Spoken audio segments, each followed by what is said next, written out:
来拄着这款的情形，苏当时应该是要笑袂出来，要哭嘛哭无目屎。屏东小琉球外海有6个大人、3个囡仔拢总坐5只船帮伫咧海面等人来救。这阵游客本来是为东港过船到小琉球，因为事先无掌握到考留、把留的时间，我小琉球2-3海里的时，雄雄互大海鹰规个拖去外海，头尾1点钟拢无法度上岸，险险啊去找阎罗王，还有海龙王做伴，惊甲赶紧报警察化救命。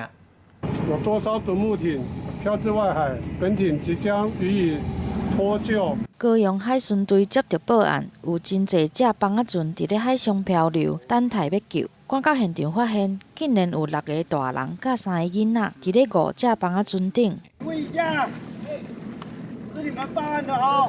对。大家坐伫船顶，看起来敢若是已经无气力啦。 原来这9名游客原本按算早起10点半对东港镇海公园出发，准备要开3点钟爬到小琉球的沙坡来上岸。但伫咧船无到2-3海里的时阵，雄雄互一船海鹰冲去外海，开了点外钟拢爬袂到，惊甲赶紧来报案。